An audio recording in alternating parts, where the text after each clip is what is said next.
Hi mga mi! So for today's video, nandito kami sa Deparo, Caloocan. Ito kasi yung venue ng aming event mga mi. And March 14 nga pala itong date na ito. Late upload na nga siya. 10 AM nga kami nakarating dito at halos patapos na rin yung setup. Binyag at first birthday nga pala ito ni Baby Arlo. At alam nyo ba mga mi na last December pa nga sila mami at daddy niya nagko-contact sa amin. Kaya lang that time kasi sobrang busy talaga kami pero hindi talaga ako tinigilan ng kanyang mami at daddy. Tapos January 2 ko na nga sila nakausap ng maayos. Tapos January din, gusto na nga nila agad magbayad. 50% nga lang yung kinuha ko at hindi ko nga kinuha yung lahat ng payment nila dahil baka magastos ko. Charis. So fast forward, ito tapos na nga yung pagsa-set up at nag-aantay na nga lang kami dito ng mga guests. So kinuha nila is yung basic package namin na 500 pesos per pax. And ito yung mga food nila. Diba? May Bake Mac, Chicken Parmesan, meron ding bestseller namin na fresh lumpia. Tapos yung mixed seafood in Cajun sauce.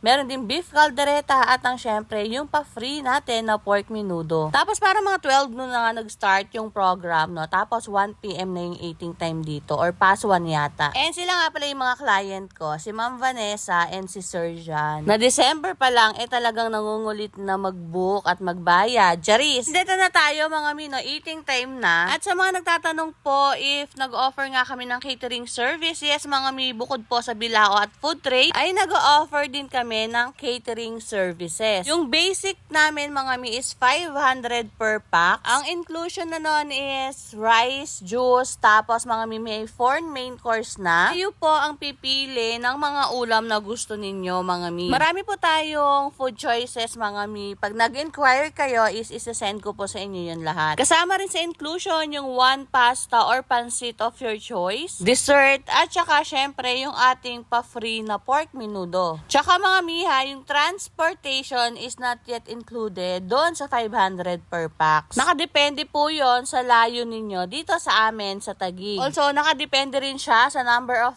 packs na ibubok po ninyo. Siyempre, mas maraming packs is medyo matataas yung ating transportation sa dami ng gamit na dadalhin dyan sa venue or sa lugar ninyo. Pagka naman yung venue is aakyat ng hagdan or let's say for example, second floor, third floor, tapos mga walang elevator, meron po tayong floor fee charge. Yung floor fee charge natin is sa mga waiter na magbubuhat po yun mapupunta. Siyempre mga napakahirap naman kasi mag-akyat baba ng mga gamit, di ba? So kaya naman deserve nilang mabigyan or mabayaran ng floor fee, which is 200 pesos lang naman po per floor per waiter. Tapos yung crew meal is shouldered by the client po yun. Mabalik nga tayo dito, ang sweet talaga ni client dahil binigay niya ako ng lechon. Hindi na nga namin to kinain at inuwi ko na nga sa bahay para nga gawin kong lechon paksiw. Bago ko nga malimutan mga mino, pag magpapareserve pala po kayo ng catering is kailangan po natin magbigay ng 3,000 pesos reservation fee para ma-secure po natin yung date na gusto ninyo. And syempre, i-less naman natin yon sa final bill ng client. So, balik muna tayo dito. Kumakain ako dito ng mga kakanin. Hindi ko lubos maisip na nanay na rin ako. Sobrang thank you dahil binigay ka sa amin. Sobrang mahal na mahal ka namin. Dahil sa'yo, parang naging maganda yung buhay namin ng daddy mo. Hindi man ako maging perfect kung nanay sa'yo na. Pero gagawin ko lahat. Lahat para sa mahal ka namin. I love you. Hello. Anak, it's your birthday.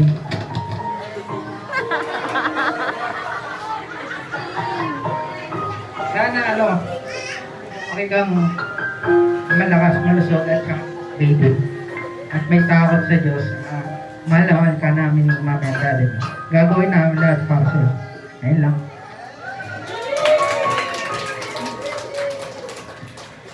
Ayan. Nung naiyak din si daddy, no? Tapos pag-uwi, tignan nyo naman, di ba? Ang ganda, customize pa talaga yung binigay sa akin ni client na souvenir. And sobrang bango nito, promise. Ang ganda kasi, meron pa talagang okay sarap logo dun sa box niya. Sobrang gustong-gusto ko talaga yung amoy nung perfume na to, mga mi. O siya, ang dami ko ng kuda. Yan lang muna.